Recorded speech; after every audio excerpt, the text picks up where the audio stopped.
गुरु प्यारी सात संगत जी, राधा स्वामी जी। संगत जी, सदगुरु तो खुद ही जानी जान है। उन्हें हमसे पहले पता होता है उनके बच्चों को कब क्या देना है या फिर उनके बच्चों को कब किस चीज़ की ज़रूरत है। यह साखी भी कुछ ऐसे ही है, काफ़ी पुराने टाइम की है।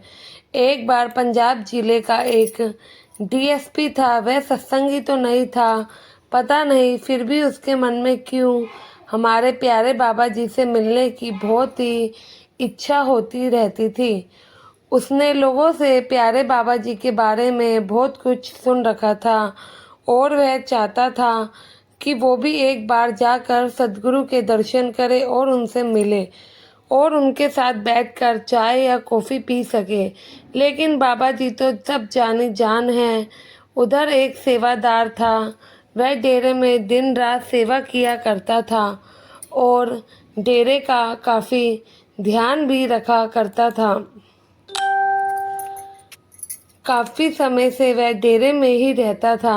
उसके मन में भी आता था कि वह बाबा जी के सामने बैठ जाए और उनको एक टक देखता ही रह जाए। एक दिन वह डीएसपी बाबा जी से परमिशन लेकर उनसे मिलने के लिए डेरे में गया। बाबा जी ने उसको अपनी कोठी पर बुलाया। वह कोठी पर गया और सेवादार से बोला कि मुझे बाबा जी से मिलना है। तो सेवादार अंदर गया और बाबा जी से पूछ कर आया और बताया सदगुरु को कि डीएसपी आपसे मिलने आए हैं। बाबा जी ने उस सेवादार से कहा, ठीक है, तुम उनको अंदर भेज दो और कोठी के पिछली तरफ जो सेवादार काम करता था उसे बुला लाओ और मेरे पास अंदर भेज दो। तो वह गेट वाला सेवादार उस सेवादार के पास गया और बोला कि भाई, तुझे बाबा जी याद कर रहे हैं और अंदर कोठी में बुलाया है। तो वह सेवादार बहुत हैरान हुआ। उस सेवादार से बोला, क्या सच में बाबा जी ने मुझे बुलाया है? तो दूसरा सेवादार हंसने लगा, बोला, हाँ भाई, तुझे ही बुलाया है। वह जो भी साफ सफाई कर रहा था उसे छोड़कर फटाफट अपने हाथ धोकर और अपने कपड़ों को झाड़कर साफ करके वह सदगुरु की कोठी में गया। वह अंदर जाते हुए बहुत ही ज़्यादा झिझक रहा था क्योंकि सदगुरु ने खुद उसे बुलाया था।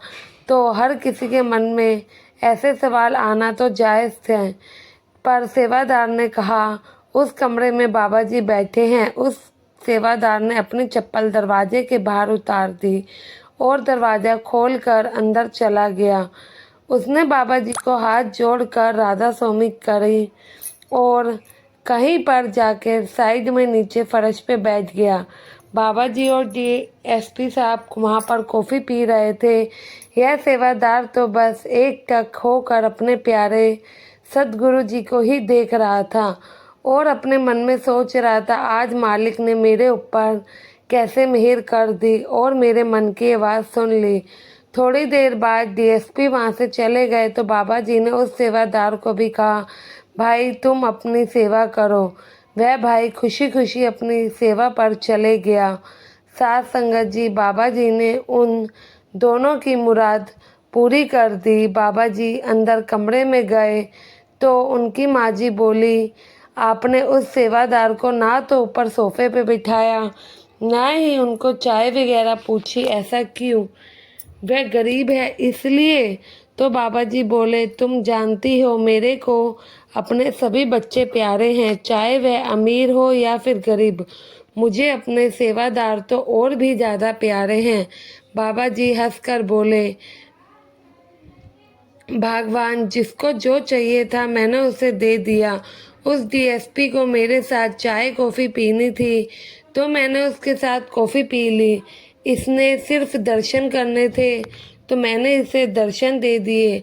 अगर आप पूछना चाहती हो तो मैं उस सेवादार को दोबारा बुलवा देता हूँ, आप उनसे पूछ लेना। वह उनकी माँ जी बोली, चलो ठीक है। जब बाबा जी कोठी से बाहर निकल कर गए तो माँ जी खुद सेवादार के पास गई और बोली, तुम खुश तो हो? वह सेवादार बोला, माँ जी मैं आज बहुत खुश हूँ, मेरी बरसों की तमन्ना आज पूरी हो गई। माँ जी बोली, कौन सी तमन्ना? वह सेवादार बोला, माँ जी मेरे मन में कब से था कि मैं मेरे सद्गुरु मेरे सामने बैठे हों और मैं उनको एक टक देखता ही रहूं। माँ जी समझ गई, बाबा जी ने तो उनकी आस पूरी कर दी और वह बहुत खुश है। बाबा जी का बार बार शुक्रिया अदा कर रहा है। साथ संगत जी, सद्गुरु सबके मन की बात जानते हैं कि किसको क्या चाहिए। इसके साथ एक साखी यह थी कि बाबा जी बार बार कहते हैं, जो हमें अंदर दिखता है हमें उसे हजम करना चाहिए, लेकिन हम उनकी बात सुनते ही कहाँ हैं। थोड़े से अगर हमें अनुभव होते हैं या फिर कुछ दिखता है तो हम शोर मचाकर सबको बता देते हैं, जो कि बहुत ही ज़्यादा गलत बात होती है। अगर हमें सद्गुरु के हमेशा ही हुक्म में रहना है और उनके हुक्म का पालन करना चाहिए, क्योंकि हमारे सद्गुरु हमेशा हमारा भला ही चाहते हैं, लेकिन हम नादान उनके इन बातों को नहीं समझ पाते हैं। संगत जी, आशा है ये सेवादार की साखी आपको अच्छी लगी होगी। अच्छी लगी है तो चैनल को सब्सक्राइब करके चैनल का हिस्सा ज़रूर बनिएगा और कमेंट में राधा स्वामी ज़रूर लिख